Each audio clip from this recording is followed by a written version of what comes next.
ಅಂತ ಬಂದವಲ್ಲ, ನಿಮ್ ಜೊತೆ ವಿಚಾರ ಹಂಚ್ಕೋಬೇಕು ಅಂತ ಬಂದವ. ಹೆಂಗಾಗ್ತದಂದ್ರ, ಮಾತಾಡೋರು ಅಂದ್ರ ಜ್ಞಾನ ಉಳ್ಳವರು, ಕೇಳೋರು ಅಂದ್ರ ಇಲ್ಲಿ ಜ್ಞಾನ ಇಲ್ಲವರು ಅಂತಲ್ಲ. ನಿಮ್ಮಲ್ಲಿ ಹಲವಾರು ವಿಚಾರಧಾರೆಗಳಿರ್ತವೆ. ಅವುಗಳ ಜೊತೆಗೆ ನಮ್ಮ ವಿಚಾರಧಾರೆಗಳನ್ನ ಚರ್ಚೆ ಮಾಡೋದೇ ಇದು ಬಸವ ಬೆಳಕು ಅಂತ. ಮೊನ್ನೆ ಒಂದು ಕಾರ್ಯಕ್ರಮಕ್ಕೆ ಹೋಗಿದ್ದೆ ನಾನು. ಬಸವ ತಿಳುವಳಿಕೆ ಸಂಶೋಧನಾ ಕೇಂದ್ರ ಪುಣೆ ಅಂತಿತ್ತು. ಅಲ್ಲಿ ಉದ್ಘಾಟನಾ ಕಾರ್ಯಕ್ರಮ ಮಾಡಿದ್ರು ಅವ್ರು ಇಲ್ಲಿ ಶಾಪುರದಲ್ಲಿನೇ. ಸೊ ಆ ಕಾರ್ಯಕ್ರಮಕ್ಕೆ ಹೋದಾಗ ನನಗೊಂದು ಸ್ವಲ್ಪ ಅವ್ರಿಗೆ ಕೇಳಿದೆ ನನ್ನ ಪ್ರಶ್ನೆ. ಬಸವ ತಿಳುವಳಿಕೆ ಸಂಶೋಧನಾ ಕೇಂದ್ರ ಅಂತ ಮಾಡಿದ್ರು ಅವ್ರು. ನಾನಂದ್ರೆ ಪ್ರಾಸಪದ ಆಗ್ಲಿಲ್ಲೇನ್ರಿ, 2 ಪದ ಒಟ್ಟಿಗೆ ಬಳಸಿರಲ್ಲ ಅಂತಂದೆ. ಏನ್ರಿ ಸರ ಅಂತಂದ್ರು ಅವ್ರು. ಬಸವ ತಿಳುವಳಿಕೆ ಎರಡು ಒಂಥರ ಒಂದೇ ಅನಿಸ್ತವ ನನಗೆ. ಯಾಕಂದ್ರೆ ಬಸವ ಇದ್ದಲ್ಲಿನೇ ತಿಳುವಳಿಕೆ ಅರಿವದ, ಮತ್ ಇನ್ನೊಂದು ತಿಳುವಳಿಕೆ ಯಾಕೆ ಶಬ್ದ ಬಳಸಿರಿ, ಬಸವ ಅಧ್ಯಯನ ಸಂಸ್ಥೆ ಅಂತ ಆಗಿದ್ರೆ ಹತ್ತಿತ್ತಲ್ರಿ ಅಂತಂದೆ. ಇದು ಸತ್ಯ ಅಲ್ರಿ ಸರ ಅಂತಂದ್ರು. ಇತ್ತೀಚಿನ ದಿನಗಳಲ್ಲಿ ನೋಡಿದಾಗ ನನಗೊಂದು ದೃಷ್ಟಾಂತ ನೆನಪಾಗ್ತದೆ. ಇಲ್ಲಿ ಶಿಶುನಾಳ ಶರೀಫರು ಗುರು ಗೋವಿಂದ ಭಟ್ರು ಅಂತ ಕೇಳಿದ್ರಿ ನೀವೆಲ್ಲ. ಹಿಂದಿನ ಕಾಲದೊಳಗ ಬಹಳ ಪ್ರಸಿದ್ಧವಾಗಿರ್ತಕ್ಕಂಥ ಅವಿನಾಭಾವ ಗುರು ಶಿಷ್ಯರ ಸಂಬಂಧ ಅದು. ಶಿಶುನಾಳ ಶರೀಫರು ಗುರು ಗೋವಿಂದ ಭಟ್ರು ಹೆಂಗಿದ್ರು ಅಂತ ಕೇಳಿದ್ರ, ಈ ಜಗತ್ತಿಗೆ ಅಥವಾ ಕರ್ನಾಟಕದ ನೆಲಕ್ಕೆ ಅಪರೂಪದ ಸಂಗಮ ಅದು, ಗುರು ಶಿಷ್ಯರ ಸಂಗಮ. ಅವ್ರು ಒಂದ್ಸಲ ಹಿಂಗ ಹೊಂಟಿರ್ತಾರ. ಹೊಂಡುವಾಗ ದಾರಿಯೊಳಗ ಏನಾಗಿರ್ತದ ಅಂತಂದ್ರ ಒಬ್ಬ ಮುಳ್ಳು ಹಾಕಿರ್ತಾನ. ಸಹಜವಾಗಿ ದಾರಿ ಹೋಗುವಾಗ ಮುಳ್ಳು ಹಾಕೋದು ಸಹಜ. ಆ ಮುಳ್ಳು ಹಾಕದಾಗ ಆಗಿನ ಕಾಲದೊಳಗ ಗುರುಗಳ ಕಾಲಲ್ಲಿ ಮಾತ್ರ ಪಾದರಕ್ಷೆ ಇರ್ತಿದ್ದು, ಶಿಷ್ಯರ ಕಾಲಲ್ಲಿ ಯಾವುದು ಪಾದರಕ್ಷೆ ಇರ್ಲಿಲ್ಲ. ಅವರೆಲ್ಲ ದಾಟ್ಕೊಂಡು ಹೋಗ್ತಾರ, ಗುರುಗಳು ಮಾತ್ರ ದಾಟ್ಕೊಂಡು ಹೋಗ್ತಾರೆ, ಶಿಷ್ಯರೆಲ್ಲ ಹಂಗೆ ನಿಂತ್ಕೋತಾರೆ. ಯಾಕಂದ್ರೆ ಮುಳ್ಳು ದಾಟಿ ಹೋಗ್ಲಿಕ್ಕಾಗಲ್ಲ. ಆಮೇಲೆ ಹೊಳ್ ನೋಡ್ತಾರ, ಅಲ್ಲೇ ನಿಂತಿರಲ್ವ ಅಂತಾರ. ಹೌದಲ್ಲ, ಇದು ಮುಳ್ಳದಲ್ಲ, ಇದು ತಗೋ ನನ್ನ ಕಾಲನ್ ತಗೊಂಡ ಕಡೆ ಒಗಿತಾರ, ಹಾಕೊಂಬರ್ಯಪ್ಪ ಒಬ್ಬೊಬ್ರು ಅಂತಾರ.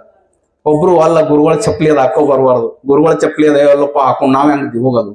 ಆದ್ರೆ ಶಿಶುನಾಳ ಶರೀಫ ಮಾತ್ರ ಆ ಪಾದರಕ್ಷೆನ ಹಾಕೊಂಡು ಅಚ್ಚಿಕಡೆ ಬರ್ತಾನ. ಅವಾಗ ಗುರು ಗೋವಿಂದ ಭಟ್ರು ಒಂದು ಅದ್ಭುತವಾದಂತ ಮಾತು ಹೇಳ್ತಾರ.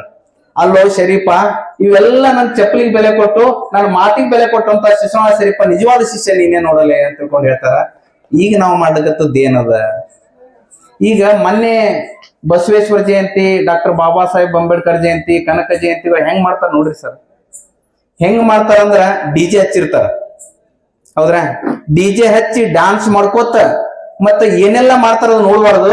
ಹಂಗ ಮಾಡ್ಕೋತ ಬರ್ತಾರಲ್ಲ, ಅವ್ರ ತತ್ವ ಆದರ್ಶಗಳು ಏನಾದ್ರು ಡಿಜೆದೊಳಗ ಅದಾವೇನು, ಸುಳ್ಯದ್ರೊಳಗ ಅದಾವ, ಅಥವಾ ಅದಕ್ಕೆ ಏನಾದ್ರು ಸಂಗಮ ಅದ? ನಾನು ಹೇಳಕತ್ತದ್ ಏನಾಗ್ಯದ ಅಂತಂದ್ರ, ಇವತ್ತು ನಾವು ಯಾರು ಮಾತಿಗೆ ಬೆಲೆ ಕೊಡ್ತಾ ಇಲ್ಲ. ಹೆಂಗ ಅವ್ರು ಪಾದರಕ್ಷೆ ಬೆಲೆ ಕೊಟ್ರಲ್ಲ ಎಲ್ಲ ಶಿಷ್ಯರು, ನಾವು ಸಹ ಮೂರ್ತಿ, ಪ್ರತಿಷ್ಠಾನ, ಮೆರವಣಿಗೆ ಇದಕ್ಕೆ ಬೆಲೆ ಕೊಡ್ತಾ ಇದ್ವಿ ಹೊರತಾಗಿ ಅಲ್ಲಿ ಪುಣೆಯವ್ರ ಹತ್ರ ಒಬ್ಬರ ಬಸವಣ್ಣನ ಹಿಡ್ಕೊಂಡು ಡಿಜೆ ಹಚ್ಚಿ ಕುಣಿತಾರಲ್ಲ, 1-2 ವಚನ ಹೇಳಂತ ಹೇಳಿ ನಾನು ಕೇಳ್ತೀನಿ. 1-4 ವಚನ ಹೇಳ್ರಿ, ಅದ್ರ ಬಗ್ಗೆ ಸ್ವಲ್ಪ ವಿಸ್ತಾರ ಮಾಡ್ರಿ ಅಂದ್ರೆ ಹೇಳಂಗಿಲ್ಲ. ಅದು ಗೊತ್ತಿಲ್ಲ, ವಚನ ಗೊತ್ತಿಲ್ಲ, ಏನ್ ಗೊತ್ತಿಲ್ಲ, ಆದ್ರೆ ಬಸವಣ್ಣ ಅಂದ್ರೆ ಡ್ಯಾನ್ಸ್ ಮಾಡ್ತಾರ. ಇದು ವಿಚಿತ್ರ ಆಗ್ಯದ ನನಗೆ. ಗಣಪತಿ ಕೂರ್ಸೋದಂತ್ರು ಅಬ್ಬ ನೋಡ್ಬಾರದು. ಗಣಪತಿ ಕೆಳಗಿನ ಆ ಸ್ಟೇಜ್ ಹಾಕಿರ್ತಾರ, ಕೆಳಗೆ ಏನೇನ್ ನಡೀತದ ಗೊತ್ತಿಲ್ಲ. ಹಿಂಗಂದ್ರ ಮತ್ ನನ್ ಮ್ಯಾಗ ಇಟ್ಟ ಏನ್ರ ಬರಂಗದ, ಗಣಪತಿ ಕೂಡ್ಸೋರೆಲ್ಲ ಕೂಡಿ ಬರಂಗದಾರ. ಏನ್ರಿ ಸರ್ ಹಿಂಗಂತೀರ? ವಾಸ್ತವಿಕತೆ, ಸತ್ಯ ಹೇಳ್ಕೊನು ಗುಂಡಿಗೆ ಬೇಕು. ಇರೋ ಸತ್ಯ ಅದು, ವಾಸ್ತವಿಕತೆ ಸತ್ಯ. ಜಗತ್ತಿನೊಳಗ ಸತ್ಯಾದಿ ಬಸವಾದಿ ಶರಣರು ಮಾಡಿರೋದಿದೆ. 12ನೇ ಶತಮಾನ ಕರ್ನಾಟಕದ ಅಲ್ಲ, ಇಡೀ ವಿಶ್ವದ ಸುವರ್ಣ ಯುಗ ಅಂತ ಕರಿತೀನಿ ನಾನು.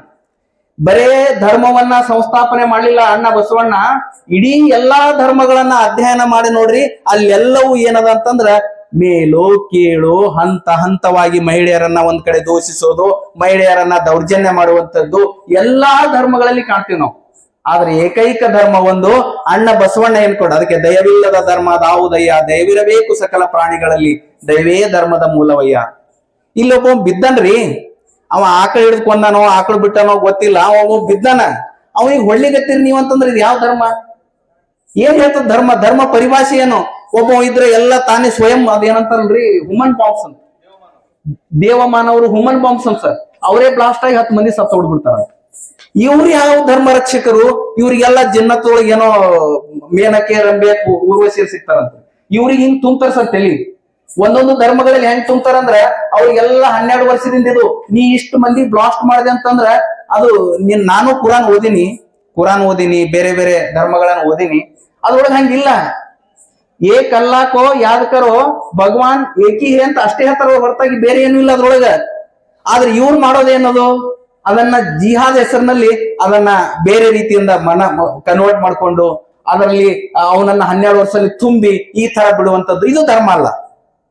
ಮತ್ತೆ ಇನ್ನೊಂದು ಈ ಆಕಳನ್ನ ರಕ್ಷಣೆ ಮಾಡ್ತೀನಿ, ನಾನು ಬೇರೆಯವ್ರನ್ನ ಮನುಷ್ಯರನ್ನ ಹೊಡಿತೀನಿ, ಮನುಷ್ಯರನ್ನ ಕೊಂದು ಬಿಡ್ತೀನಿ ಅಂತ ತಿಳ್ಕೊಂಡು ಹೇಳುವಂತದ್ದು ಇದನ್ನು ಧರ್ಮ ಅಲ್ಲ. ನಾನು ಹೇಳೋದು ಏನಪ್ಪಾ ಅಂತ ಕೇಳಿದ್ರೆ, ಅಣ್ಣ ಬಸವಣ್ಣ ಯಾರನ್ನ ಕೊಲ್ಲಿ ಅಂತ ಹೇಳಿಲ್ಲ, ಯಾರನ್ನ ಮನ ನೋಯಿಸ್ರಿ ಅಂತ ಹೇಳಿಲ್ಲ. ಅದಕ್ಕಿಂತ ಎಲ್ಲಕ್ಕಿಂತ ಶ್ರೇಷ್ಠವಾದಂತ ಧರ್ಮ ಯಾವುದು ಅಂತ ಕೇಳಿದ್ರೆ, ಇನ್ನೊಬ್ಬರ ಮನ ನೋಯಿಸಿದ ಹಾಗೆ ಇರುವುದೇನದಲ್ಲ ಅದು ದೊಡ್ಡ ಧರ್ಮ ಅಂತ. ಮತ್ತೊಬ್ರು ಮನ ನೋಯಿಸಬಾರ್ದು. ಏನಾಗ್ಯದ ಪರಿಸ್ಥಿತಿ ಅಂತಂದ್ರ, ವಾಸ್ತವಿಕವಾಗಿ ಇತ್ತೀಚಿನ ದಿನಗಳಲ್ಲಿ ನಾವೆಲ್ಲ ಗಮನಿಸಿದಾಗ ಸರ್ ಹೇಳ್ದಂಗ ಯುವಕರೆಲ್ಲ ಎಲ್ಲದಾರ ಅಂತ ಕೇಳಿದ್ರೆ, ಇಲ್ಲಿ ಯಾರು ಯುವಕರು ಆಲ್ಮೋಸ್ಟ್ ಎಲ್ಲ ವಯಸ್ಸಾದವ್ರು ಇದಾರೆ. ಯುವಕರು ಯಾರು ಪ್ರವಚನ ಪುಣ್ಯಕಥೆಗಳು ಇಂಥ ಸಮಾರಂಭಕ್ಕೆ ಬರೋದೇ ಇಲ್ಲ.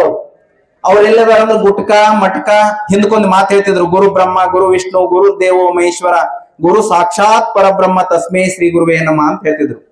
ಗುರು ಅಂದ್ರೆ ಮತ್ತೆ ಬೇರೆ ಅರ್ಥ ಕಲ್ಪನೆ ಮಾಡ್ಕೊಳ್ಳೋದಲ್ಲ, ನಮ್ಮ ಜೀವನವನ್ನ ಪರಿವರ್ತನೆ ಮಾಡಿದವ್ರಿಗೆ ಗುರುಗಳು ಅಂತ ಕರಿತೀವಿ ನಾವು.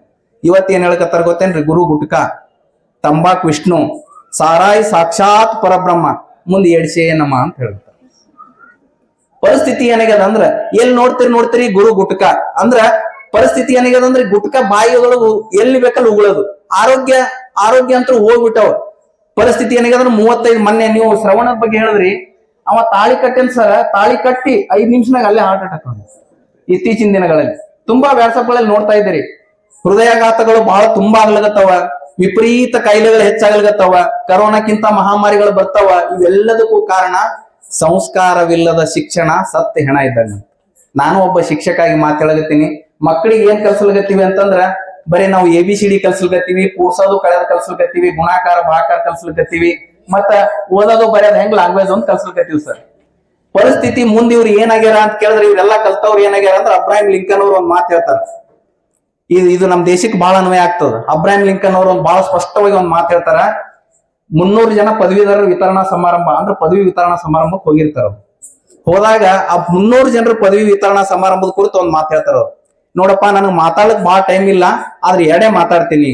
ನೀವು 300 ಜನ 400 ವರ್ಷಗಳ ಹಿಂದಿನ ಮಾತಿದ್ವು. ನಾವು 16ನೇ ಶತಮಾನದಲ್ಲಿ ನಡೆದಂತದ್ದು ಅಮೆರಿಕದಲ್ಲಿ. ಅವಾಗ ಅವ್ರು ಒಂದ್ ಮಾತು ಹೇಳ್ತಾರೆ ಸ್ಪಷ್ಟವಾಗಿ, ನೋಡಪ್ಪ 300 ಜನರು ಪದವೀಧರರು ಬರ್ಲಗತ್ತೀರಿ, ಬಹಳ ಸಂತೋಷ ಅಂದಾಗ, ನೀವೇನಾದ್ರೂ ನಮ್ಮ ದೇಶಕ್ಕೆ ಬಂದ್ರೆ ಅಂದ್ರೆ ಇಡೀ ದೇಶ ಅಭಿವೃದ್ಧಿ ಆಗ್ತದ, ಬಹಳ ಸಂತೋಷ, ನಿಮ್ ಪದವಿ ವಿತರಣೆ ಮಾಡ್ಲಗತ್ತೀನಿ, ಬಹಳ ಆನಂದದ. ಆದ್ರೆ ಒಂದ್ ಕಿವಿ ಮಾತು ತಿಳ್ಕೊರಿ, ಒಬ್ಬ ಅಜ್ಞಾನಿ ತಿಳಿಲಾರಂತ ವ್ಯಕ್ತಿ ಅನಕ್ಷರಸ್ಥ ಏನಾದ್ರು ಹಳಿ ಮ್ಯಾಗ ಹೊಂಟಿದ್ದ, ರೈಲ್ವೆ ಹಳಿ ಮ್ಯಾಗ ಹೊಂಟಿದ್ದ ಅಂತ ಇಟ್ಕೋರಿ. ಅವನಿಗೆ ಕದಿಬೇಕು ಅಂತ ಮನಸ್ಸು ಬಂತಂದ್ರ ಏನ್ ಕದಿಬಹುದು? ಒಂದ್ ಬುಟ್ಟಿ ಕಡಿ ಕದಿಬಹುದು, ಇಲ್ಲ ಅಂತಂದ್ರೆ 1-2 ರೈಲ್ವೆ ಹಳಿ ಮಳಿ ಕದಿಬಹುದು. ಅದಕ್ಕಿಂತ ಸಾಮರ್ಥ್ಯ ಅವನಿಗೆ ಹೆಚ್ಚಿಗೆ ಆಗಲ್ಲ. ಅವನಿಂದ ಏನು ದೇಶಕ್ಕೆ ಅಪಾಯ ಇಲ್ಲ, ಅವನಿಂದ ಏನು ಹಾನಿ ಆಗಲ್ಲ. ನೀವು ಪ್ರಜ್ಞಾವಂತರು, ತಿಳುವಳಿಕೆ ಉದ್ದವರು, ಪದವೀಧರರು, ನೀವೇನಾದ್ರೂ ಮನಸ್ಸು ಮಾಡಿದ್ರಿ ಕದಿಬೇಕು ಅಂತ ರೈಲ್ವೆ ಹಳಿ ಮ್ಯಾಗ ಹೊಂಟ್ರಿ ಅಂದ್ರೆ ರೈಲ್ವೆ ಕಡಿ ಅಂತೂ ಕದಿಯಲ್ಲ. ನೀವು ರೈಲ್ವೆ ಮಳಿಗಡಿ ನಿಮ್ಗೆ ಕಾಣದೇ ಇಲ್ಲ. ರೈಲ್ವೆ ಹಳಿ ಅಲ್ಲ, ರೈಲ್ವೆ ಇಲಾಖೆನೇ ಹೊಡಿಬಹುದು ಅಂತ ತಿಳ್ಕೊಂಡು ಆಗಿನ ಮಾತಲ್ಲಿ ಹೇಳ್ಯಾರ. ಈಗಿನ ಭಾರತದ ಪರಿಸ್ಥಿತಿ ಏನಾಗ್ಯದ? ಶತಕೋಟಿಗಳ ಹಗರಣಗಳು ಯಾರ ಹತ್ರ ಇಲ್ಲ ಅಂತೀರಿ? ಏನು ಇರಲ್ಲ. ಒಂದೊಂದು ಒಬ್ಬೊಬ್ರು ನೋಡ್ರಿ, ನಾ ಇದು ವಾಸ್ತವಿಕ ಸತ್ಯ ಹೇಳಕತ್ತೀನಿ. ಮನವರಿವಾದ ಕಳ್ಳತನ ಇನ್ನ ನಮ್ಗ್ ಗೊತ್ತಿಲ್ಲ ನಾವ್ ಏನ್ ಮಾಡ್ಲಕತ್ತೀವಿ ಅನ್ನೋದು, ನಾವ್ ಏನ್ ಯಾವುದನ್ನ ಅನ್ವಯ ಮಾಡ್ಕೊಳಕತ್ತೀವಿ ಅನ್ನೋದು ನಮಗ ಗೊತ್ತಿಲ್ಲ, ಶರಣರು ಹೇಳ್ದಂಗ. ಸೊ ಆ ವಾಸ್ತವಿಕತೆಯನ್ನ ಮೀರಿ ಇಲ್ಲಿ ಈ ದೇಶಕ್ಕೆ ಏನಾದ್ರೂ ಅಪಾಯ ಅದಂದ್ರ ಕಲ್ತವ್ರಿಂದ ಅಪಾಯ ಸರ್, ಕಲ್ಲಾರಿರೋದು ಏನು ಅಪಾಯ ಇಲ್ಲ. ಯಾಕಂದ್ ಹೇಳಕತ್ತೀನಂದ್ರ, ಅತಿ ಮೌಢ್ಯವನ್ನ ಆಚರಣೆ ಮಾಡ್ತವ್ರು ಅತಿ ಕಲ್ತವ್ರಿ. ಕಲ್ಲಾರವ್ರಲ್ಲ, ಕಲ್ತವ್ರೆ ಅತಿ ಮೌಢ್ಯ ಮಾಡ್ಲಕತ್ತಾರ. ಏನ್ ಮೌಢ್ಯ ಮಾಡ್ತಾರ್ರಿ? ಮೊನ್ನೆ ಒಬ್ಬ ಬೆಳೆಸ ಸರ್, ನಮ್ಮ ಹತ್ರ ಸಾಲಿಂದ ಒಂದು ನಿಂಬಿಕಾಯಿ ಕ್ಯಾರ ಹಾಕಿ ಹೋಗಿದ್ರು ಸರ್. ಅಲ್ಲಿ ನಿಂಬಿಕಾಯಿ ಕ್ಯಾರ ಎಲ್ಲ ಹಾಕಿ ಹೋಗಿದ್ರು, ಯಾರು ಗೊತ್ತಿಲ್ಲ. ಅಲ್ಲಿ ಕುಂಬಾರಣಿಯನ್ನ ಹಂಗ ಎಲ್ಲ ಸತ್ತುದು ಗಿತ್ತುದು ಎಲ್ಲ ತಂದು ಅಲ್ಲೇ ಹಾಕ್ತಿರ್ತಾರ. ಇದೊಂದು ಕ್ಯಾರಿಗಿರ್ ತಂದು ಹಾಕ್ಯಾರ ಅಲ್ಲೇನೆ. ನಮ್ ಟೀಚರ್ಸ್ ಸಾಯಂಕಾಲ ಹೋಗ್ಬೇಕಲ್, ಮತ್ತ ಆ ಕಡೆ ಸಾಲಿ ಬಿಡೋಣ ಅದೇ ರೋಡಿಗೆ ಹೋಗ್ಬೇಕಲ್. ಒಬ್ರು ಹೋಗಲ್ಗ್ಯಾರ್ರಿ, ನಾವಲ್ಲ ನೀವಲ್ಲ. ಅಲ್ಲಿ ನಾನ್ ತಗಲಿಕ್ ನಾ ಹೊಂಟೀನಿ, ತೆಗಿತೀನೋ ನಿಂಬಿಕಾಯಿ ಉಪ್ಪಿಟ್ಟು ಖಾರ ಆತಾವಂತ ನಾ ಅಂತೀನಿ. ಒಬ್ರು ಟೀಚರ್ ನನಗ್ ಬಿಡಲಾದನ್ನ ಕೈ ಹಿಡಿದು ಹೇಳಿಕೊತಾರ, ಯಪ್ಪ ಬ್ಯಾಡ್ರಿ ಸರ್ ನಿಮ್ ಕೈ ಮುಗಿತೀನ್ರಿ, ನೀವ್ ಹೆಂಗಾರ ಮಾಡ್ರಿ. ನನಗೂ ಬಿಡ್ಲಿಲ್ಲ ಅವ್ರು. ನೀವ್ ಹಿಂಗೆ ಹೋಗ್ಬೇಕಂದ್ರ ಅವ್ರು ನೋಡ್ರಿ ಹೆಂಗದ, ನನಗ ಅರಿತವನಿಗೂ ಬಿಡ್ಲಿಲ್ಲ ಅವ್ರು, ಅಷ್ಟು ತುಂಬ್ಕೊಂಡದವ್ರು ಹೋಗಿ. ಇಲ್ಲಿ ಹಾದು ಹೋದ್ರೆ ಏನೋ ಆಗಿಬಿಡ್ತದ. ನಾವೊಂದು ಕೇಳ್ತೀನಿ, ಸರ್ ಶರಣರ ಇಲ್ಲಿ ಕೂತೀವಿ ನಾವೆಲ್ಲರೂ, ಮತ್ ಯಾಕೆ ದುಡಿಬೇಕ್ರಿ? ಹೈರಾಣಾಗ ಆಗ್ಬೇಕು, ನಾ ನೌಕರಿ ಯಾಕೆ ಮಾಡ್ಬೇಕು? ನೀವ್ ಯಾಕೆ ಬಿಸ್ನೆಸ್ ಮಾಡ್ಬೇಕು? ನೀವೆಲ್ಲಾ ಮನ್ಯಾಗ ಹೈರಾಣಾಗ ಆಗ್ಬೇಕು. 1-2 ನಿಂಬಿಕೆ ಹಾಕ್ರಿ, ಉಪ್ಪಿಟ್ಟಾಗ ಬಿಡಲ್ರಿ ಮೇಡಮ್. 1-2 ನಿಂಬಿಕೆ ರೀ, 1-2 ನಿಂಬಿಕೆ ಹಿಂಗ್ ಚೂ ಮಂತ್ರ ಹಾಕಿ ಉಪ್ಪಿಟ್ಟ ಪಲ್ಯ ಗಿಲ್ಲ ಎಲ್ಲ ಅವ ಯಾಕೆ ಅಡಿಗೆ ಮಾಡ್ಬೇಕು? ಏನ್ ಚಂದದಲ್ಲ.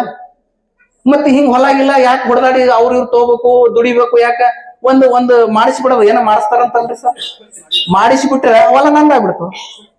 ಇವರು ದೇವೇಂದ್ರಪ್ಪ ಅವ್ರು ಬಂದಾರ, ಈ ಸಂಸ್ಥೆ ಮಾಡಿಸ್ಬಿಡ್ತೀನಿ ಸರ್ ನಾಳೆಗೆ.